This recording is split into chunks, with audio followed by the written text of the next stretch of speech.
बिस्मिल्लाहिर्रहमानिर्रहीम। कैसे हैं भैया आप लोग? रटना नहीं है, समझना है। Syntax book board matric biology chapter number 3 coordination and control. कौन सी सीरीज़ चल रही है ये? Endocrine system. एंडोक्राइन सिस्टम का पार्ट 3 हम करने जा रहे हैं।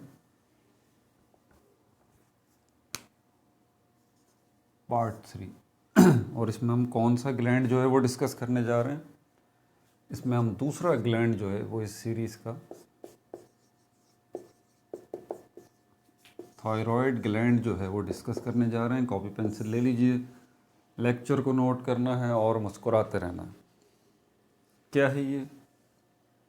सबसे पहले इसकी लोकेशन कहाँ पर मौजूद है। ये आपके ट्रैकिया में मौजूद है।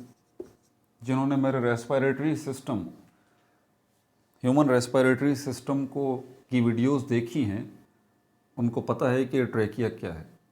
इसी ट्रैकिया को हम विंड पाइप भी कहते हैं या हवा की नाली भी कहते हैं। ये जो आपका हलक है, थ्रोट है, यहाँ से दो नालियाँ नीचे जाती हैं, दो ट्यूब्स, दो पाइप नीचे जाते हैं जो कि साथ साथ जिनके मुंह होते हैं। एक पाइप जो है वो फूड पाइप कहलाता है जिसको ईसोफेगस भी कहते हैं, और दूसरा पाइप जो है वो विंड पाइप कहलाता है, हवा की नाली भी कहते हैं उसको उर्दू में, और इसको ट्रैकिया भी कहा जाता है। ऑब्वियस सी बात है, जो फूड पाइप है वो नीचे जाके ईसोफेगस आपके स्टमक और डाइजेस्टिव सिस्टम का हिस्सा बनता है, और ये विंड पाइप जो है ये ट्रैकिया नीचे जाके क्या बन जाता है, आपके लंग्स में कन्वर्ट हो जाता है, लंग्स फाइनली बनता है। तो इसकी लोकेशन क्या है थायराइड ग्लैंड की? ये ट्रैकिया इस जगह पर मौजूद है, एट बेस ऑफ नेक। आपकी ये जो गर्दन है इसकी बेस क्या होगी? ये तो इस जगह पर ये मौजूद होता है trachea, at the base of your neck. समझ में आ गई बात? ये हार्मोन्स जो है वो कौन से रिलीज़ करता है? दो हार्मोन्स जो है ये रिलीज़ करता है, उनके नाम मैं लिख दूं। हमेशा की तरह नोट्स बनाए हुए हैं मैंने, इसके भी, इसकी शेप भी बता दूं साथ साथ। ये भी मैंने एक पॉइंट लिखा था, भूल गया। इसकी शेप जो है वो बटरफ्लाई शेप्ड है। ये सारी इन्फॉर्मेशन जो है वो MCQs में आ जाती है। बटरफ्लाई इसकी शेप्ड है, ठीक है भाई। इसके हार्मोन्स कौन कौन से? थायरोक्सिन, ये एक हार्मोन रिलीज़ करता है, थायरोक्साइन, एक तो ये हार्मोन रिलीज़ करता है। दूसरा हार्मोन जो है कैल्सीटोनिन, कैल्सीटोनिन, ये हार्मोन्स ये रिलीज़ करता है। अब यहाँ पर वन बाय वन इस थायरोक्साइन की ज़्यादा तफसीलात हैं, तो इसको देख लेते हैं पहले। थायरोक्साइन, इसकी तफसीलात ज़्यादा हैं। इसमें क्या मौजूद है? इसमें आयोडीन मौजूद है। आयोडीन एक एलिमेंट भी होता है, केमिस्ट्री में आपने देखा होगा, इसको पढ़ा होगा। नहीं पढ़ा तो मैं बता देता हूँ, पीरियोडिक टेबल में मौजूद है आयोडीन, ठीक है। तो ये आयोडीन जो है इसमें मौजूद होता है थायरोक्साइन में, ठीक है। इस हार्मोन के अंदर ये आयोडीन मौजूद होता है। इसका काम क्या होता है थायरोक्साइन का? ये आयोडीन तो इसमें मौजूद होता है, increase the rate of metabolism, increase the rate of metabolism. Chemical reactions दो टाइप के होते हैं, मेटाबॉलिज्म। केमिकल रिएक्शंस दो टाइप के होते हैं। केमिकल रिएक्शंस या केमिकल चेंज, मैंने पहले भी आसान सी डेफिनेशन इसकी बताई है, दोबारा बता देता हूँ। केमिस्ट्री के अंदर है the process of breaking and making of molecules. एक ऐसा प्रोसेस जिसमें मॉलिक्यूल्स ब्रेक हो रहे हैं और मॉलिक्यूल्स मेक हो रहे हैं। अगर यही प्रोसेस, जिसको मैं केमिकल रिएक्शन या केमिकल चेंज कह रहा हूँ, या एक ऐसा प्रोसेस जिसमें मॉलिक्यूल्स ब्रेक हो रहे हैं या मेक हो रहे हैं, ये लिविंग बॉडीज़ के अंदर हो रहा हो, तो इन्हीं केमिकल रिएक्शंस का एक दूसरा नाम भी है जिसको मेटाबॉलिज्म कहा जाता है।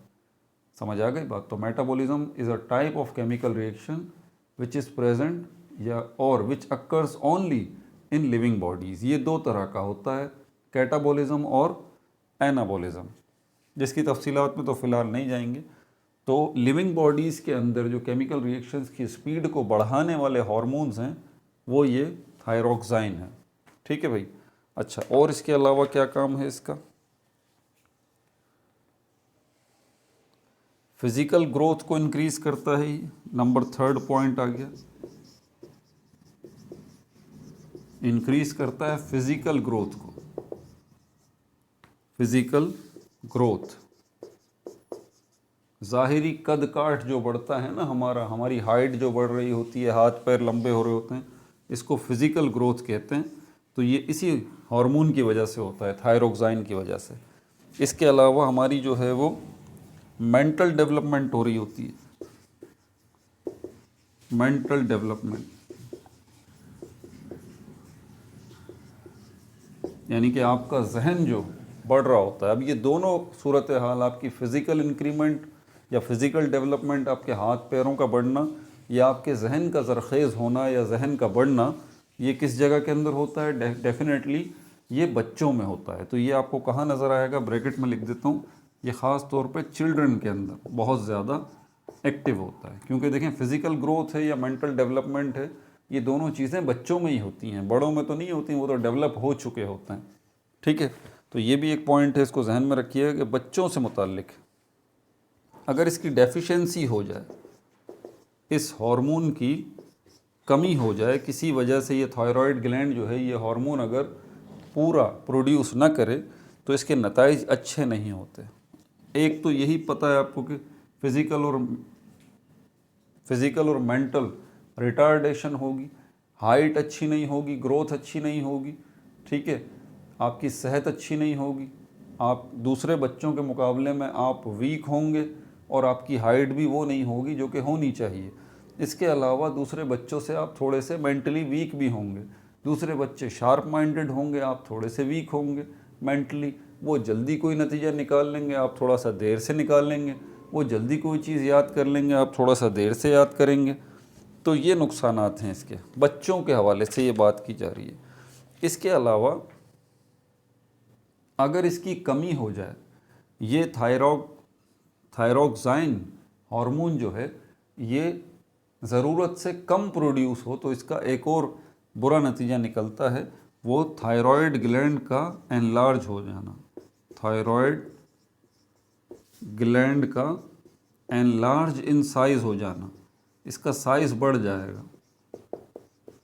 और आपके थायराइड ग्लैंड का अगर साइज़ बढ़ना शुरू हो जाए तो इसका नतीजा क्या निकलेगा? इसका नतीजा इसको एक बीमारी का नाम दिया जाता है जिसको गोइटर कहते हैं हम।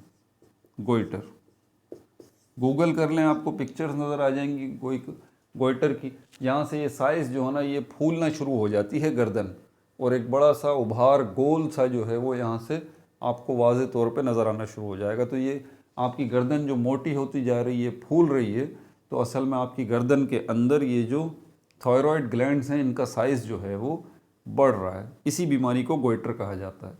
तो इसके लिए आपकी डाइट में जो है वो आयोडीन जो है वो ऐसी डाइट का आप इस्तेमाल करें जिसमें आयोडीन मौजूद हो, क्योंकि आयोडीन मेन चीज़ है जो कि इस हार्मोन को प्रोड्यूस करने का बाइस बनती है। तो ऐसी डाइट लें आप जिसमें जो है आयोडीन बहुत ज़्यादा हो। एक आयोडीन मिला नमक भी आता है, देखें ज़रा बात को समझिएगा। मैं अपने घर में, मेरी ये कोशिश होती है जब भी मुझे याद आ जाता है या मौका मिलता है, तो मैं सॉल्ट जो है वो आयोडाइज्ड सॉल्ट जो है उससे अवॉइड करता हूँ कि वो इस्तेमाल न किया जाए। उसकी बुनियादी वजह ये कि देखें आप, एक चीज़ होती है नेचुरली, एक होती है आर्टिफिशियल या सिंथेटिक। कुछ भी कर लें आप, दोनों में फ़र्क होगा। आप कुछ भी कर लें, एक आप अपने हाथ से आयोडीन मिला रहे हैं नमक के अंदर, वो नमक बन गया आयोडाइज्ड सॉल्ट, और आपको कहा जा रहा है आयोडीन मिला नमक इस्तेमाल कीजिए ताकि आप गोइटर से बचें और आपके थायराइड ग्लैंड्स जो हैं वो एनलार्ज ना हों। लेकिन ये नमक जो आप इस्तेमाल कर रहे हैं आयोडाइज्ड सॉल्ट, इसमें आयोडीन आप अपने हाथ से मिला रहे हैं, नेचुरली नहीं है। आप ऐसी ग़िज़ा नहीं खा रहे, आप ऐसी फल सब्जियां नहीं खा रहे जिनमें नेचुरली आयोडीन मौजूद है, बल्कि आप तो आयोडीन जो है वो मिला रहे हैं खुद नमक के अंदर मिक्स करके, और वो नमक आप अपनी डाइट में ले रहे हैं। तो इस तरह से आप अपनी आयोडीन की ज़रूरत को पूरा कर रहे हैं अगर आप में डेफिशिएंसी है तो।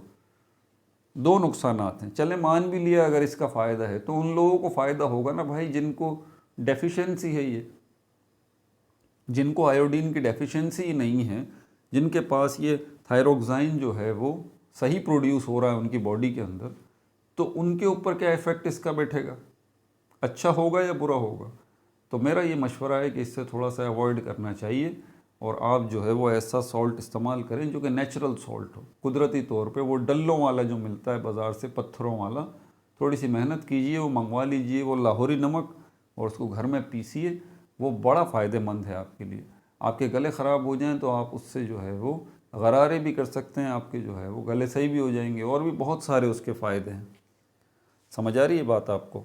इसी तरह ये मिनरल वाटर है, पानी के अंदर मिनरल्स कुदरती तौर पर शामिल होते हैं। जब पानी पहाड़ों से आ रहा होता है, ग्लेशियर से, पहाड़ों से उतर रहा होता है, तो पत्थरों के अंदर जो मिनरल्स मौजूद होते हैं चट्टानों में, वो उस बहाव के दौरान उस पानी में कुदरती तौर पर शामिल होते हैं और अल्लाह ताला ने उसकी मुनासिब मिकदार रखी है। तो ये दरिया का पानी जो हम पीते हैं, इसके अंदर नेचुरली उन पहाड़ों से जब ये पानी आ रहा होता है तो ये मिनरल वाटर होता है। इसमें मिनरल्स मौजूद होते हैं, सोडियम, मैग्नीशियम, कैल्शियम, ये मौजूद होते हैं। ये हमारी बॉडी की ज़रूरत है। लेकिन वो जो मिनरल वाटर आप बाज़ार से परचेज़ कर रहे हैं ना, वो मिनरल वाटर क्या है, वो मिनरल वाटर में हाथ से, ऐसे लोग भी हमारी सोसाइटी में मौजूद हैं जिनको कोई इसका ख़ास तजुर्बा नहीं है। तो आप नेचर से थोड़ी ना लड़ सकते भाई, आप अल्लाह ताला से, माज़अल्लाह, अल्लाह ताला ने जो एक सिस्टम बनाया हुआ है घूम फिर के, उसके हिसाब से बिल्कुल मुनासिब मिकदार आपको मिनरल्स की मिल रही है पानी के अंदर, जो कि कुदरती तौर पर पानी के बहाव में चट्टानों से आ रही है।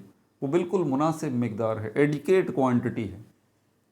आप बाज़ार से जब मिनरल वाटर ख़रीदते हैं, चाहे वो नेस्ले का हो, कुछ भी हो, वो इंसानों ने, चाहे वो कितनी ही कैलकुलेशन कर लें, देखिए इंसान की कैलकुलेशन कहीं ना कहीं गड़बड़ ज़रूर करती है। तो वो जो मिनरल्स हम मिलाते हैं, चाहे वो नेस्ले हो या कोई सी भी कंपनी हो, अच्छे से अच्छा ब्रांड हो, वो इंसानी हाथों की एडिशन है उन मिनरल्स की पानी के अंदर। तो वो जो है वो आपको कहीं ना कहीं गड़बड़ करेगी। तो बेहतर ये है कि दरिया का पानी जो आता है आप उसको बॉयल कर लीजिए, उससे जरासीम मर जाएंगे उसके अंदर। फिर रह गई मट्टी, हल्की सी फिटकरी उसमें घुमा लीजिए, मट्टी जो है वो भी बैठ जाएगी। कपड़े से छान लीजिए, पानी इस्तेमाल कीजिए। मैं अपने घर में इसी तरह करता हूँ, बॉयल वाटर इनफ है। बाकी अगर दरिया के नज़दीक रहते हैं और रिवर फ्लो हो रहा है, दरिया का पानी बह रहा है, तो वो बहता पानी पाक है, साफ़ है बिल्कुल। आप उसको कुछ भी ना करें, आप उसको निकालें बस और अपने इस्तेमाल में ले लें। पानी अगर आप स्टॉक करके रखेंगे, रोक देंगे पानी को, वहाँ गड़बड़ शुरू हो जाती है। याद रखें, दो चीज़ें घूमती हुई अच्छी लगती हैं, बहती हुई अच्छी लगती हैं। एक हवा की सर्कुलेशन चलती रहे घर के अंदर। आप जिस घर में रहते हैं, एयर सर्कुलेशन हो रही है, नेचुरल एयर एक तरफ से आ रही है, दूसरी तरफ से जा रही है, अच्छा वेंटिलेशन सिस्टम है, हवा का अच्छा इंतज़ाम है आने जाने का। आपको परेशानी, आप घरों को बंद कर देंगे, हवा को रोक देंगे उसी जगह पे, तो फिर क्या होगा, उसका नतीजा सही नहीं निकलेगा, बीमारियों की सूरत में निकलेगा। दूसरी चीज़ को ना रोकें, दूसरा पानी है। पानी को अगर आप स्टॉक करके रखेंगे एक जगह पे, ठीक है, मट्टी के बर्तन में रखेंगे तो उसका फ़ायदा है कि मट्टी के बर्तन में मट्टी जो है वो सारी, वो मट्टी के बर्तन सक कर लेते हैं, चूस लेते हैं। लेकिन जर्म्स को वहाँ भी आप नहीं रोक सकते। जर्म्स तो फ्लोरिश होंगे, वो उनकी तो डेवलपमेंट, रिप्रोडक्शन वहाँ पर कंटिन्यू रहेगी उस पानी के अंदर। तो पानी को रोक के रखना बड़ा मुश्किल काम है। ये दो चीज़ें रुक जाती हैं ना, तो इनमें जर्म्स की डेवलपमेंट होती है, जरासीम, बैक्टीरिया तेज़ी से डेवलप होते हैं। तो साथ साथ मैंने आपको ये भी बता दिया। ठीक है भाई, आगे चलते हैं। अब जो दूसरा ग्लैंड रह गया है यहाँ पर, कैल्सीटोनिन, इसका भी आप ज़रा काम देख लीजिए। हमारी बॉडी के अंदर कैल्शियम आयंस की मिकदार अगर बढ़ जाए तो ये कैल्सीटोनिन उसको लेवल पे लेके आते हैं। कैल्सीटोनिन, ये हार्मोन्स क्या करते हैं, keep your calcium ions in blood in normal level. अगर आपके ब्लड के अंदर कैल्शियम का इजाफा हो जाए, कैल्शियम आयंस का इजाफा हो जाए, तो उसको नॉर्मल पोजीशन में लेके आना इन हार्मोन्स की जिम्मेदारी है। अपना बहुत ज़्यादा ख्याल रखिएगा। ये हो चुका पार्ट 4 के अंदर इंशाल्लाह हम पैंक्रियास चौथे ग्लैंड को डिस्कस करेंगे। No like no subscribe, only share.